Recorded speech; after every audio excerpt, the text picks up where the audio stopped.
They say not all superheroes wear capes. I don't know who they is, but they is very, very wrong. So, when we were 6 and 7 years old, we pretended that we were superheroes. We pretended we were princesses and astronauts, and we pretended that we would change the world. But we didn't just pretend that, we really believed it. We believed it in our hearts, but at some point along our lives, we lose our capes. We lose the drive to change the world, and we lose that imagination. When I traveled to Tanzania, Africa last year in August, I got the chance to teach design thinking to 100 students there. And these weren't just students, they were biomedical engineering technicians. And they told me, that is what I'm going to be. That is why I'm here, and that is what I'm going to do.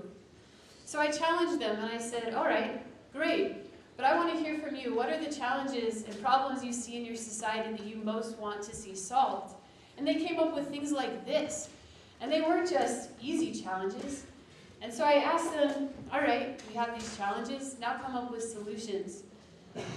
And out of the 100 students that I taught, none of them could come up with a solution.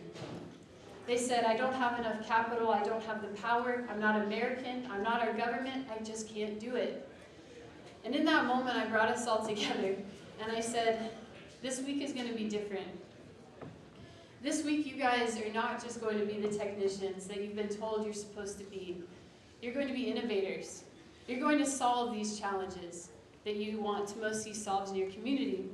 And we took to the walls, and they put these strange pieces of paper on the walls that they had never seen before, and they filled them with ideas. And I challenged them, all right, think like the president of Tanzania. Think as if you have unlimited resources. Come up with more and more and more ideas. And they did. And at the end of the day, I asked them to reflect on what we did that day. And one reflection stood out to me more than any other that has transformed my life. And that reflection came from a girl named Aneth, who said that today she was most uncomfortable when she was asked to think of resources as, or to think of ideas as if she had unlimited resources, because this is a world in which she did not live. And that floored me. I was crying, I was sobbing in this restaurant where I was reading these reflections. And I realized that Anna never got a cape to lose in the first place. So I offered her one, and I asked her to try it on. And I saw this transformation in Aneth,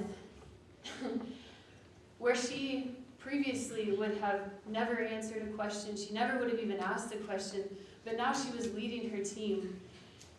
She was leading her team late into the night before demo day. And she told me that before Madame Bre, that's me, I didn't even know how to think wider and deeper. I kept saying, I cannot think like that, I cannot do that. But after this week, she can now come up with solutions to these challenges. She can now contribute to her society in ways that she never thought she could before. I can. And this transformation from I cannot to I can was Anna's superhero cape that she owned and she took on. But it wasn't just Anna who owned that cape and got one that week. Every single one of these students got that week. And it was transformational for me. And I invite each of you to now stand. And now I'm going to give you back your cape that at some point you lost. So I ask you to take that superhero pose, your best superhero pose.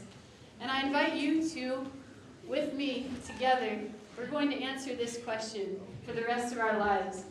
How might we give back the capes that empower others to change the world? How might we do that together? Thank you very much.